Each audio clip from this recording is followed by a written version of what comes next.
হাদি ভাইয়া দেখাই দিয়ে গেছে সবাইকে যাতে ইনসাফের মাধ্যমে রাজনীতিটা করা যায় এভাবে। সে আমার ছেলের মতন, তার জন্য খুব মায়া লাগছে, যার কারণে আমি অনেক দূর থেকে আসছি দেখার জন্য। কিন্তু ভিতরে যে একটু দেখতে পারলাম না, জিয়ারত করতে পারলাম না, এইটাই কষ্ট। আমি বিশেষত এখানে আসছিলাম হচ্ছে কবি নজরুল ইসলামের কবরটা দেখার জন্য, কিন্তু এখন দুর্ভাগ্যবশত হাদি ভাইয়ের কবরটা আমার প্রিয় কবি, আমার দেশের কবি, বিদ্রোহী কবি কাজী নজরুল ইসলামের কবরের পাশেই দেওয়া হয়েছে। তো এটা যেমন ভাগ্যের, হাদি ভাইয়ের জন্য ভাগ্যের, আর আমাদের মতো তরুণদের জন্য এটা আসলে খুবই কষ্টদায়ক। আর আজকে এখানে এসে দুর্ভাগ্য, আসলে ওইখানে গিয়ে দেখা যাচ্ছে না ওইভাবে।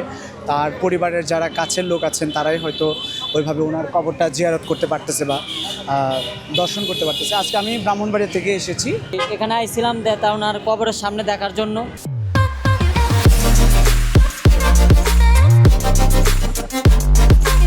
কিন্তু আমরা দেখতে পারলাম না। তারা তো আমি সকাল ধরে এখন খারে রয়েছি, দেখে কেউ ঢুকতে দেয় না ঠিক মতন কেউ, মানে তাদের পরিচয়, মানে যাদের ঘনিষ্ঠ আপন কাছের লোক তাদেরকে ঢুকতে দেয়।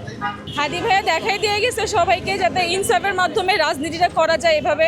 সবাই রাজনীতি করতেছে, বাট তরুণদের মধ্যে যে আপনার উদ্যমটা বা তারা যে দেশ সামলাতে পারবে, আমরা যেমন জুলাইতে আমরা যেমন ছাত্ররা সবাই মিলে যখন আমরা সরকারের বিরুদ্ধে গেছি, এরকম ঘরে ঘরে যাতে হাদি ভাই থাকে যারা আমাদেরকে পথ দেখাবে।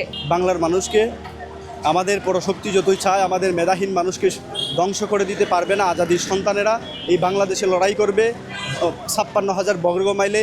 এই আজাদির সন্তানেরা আবার আল্লাহু আকবার ধ্বনি দিয়ে আবার একত্রিত হবে। ঠিক একইভাবে এই আমাদের হাদি ভাইয়ের মতন মানুষগুলা আমাদের সমাজে আবির্ভাব হয়। এই সমস্ত মানুষগুলা এই সমাজে আমাদের শত্রুদের হুমকিস্বরূপ, এই জন্য এদেরকে ধ্বংস করে দেওয়ার জন্য তারা পায়তারা করে।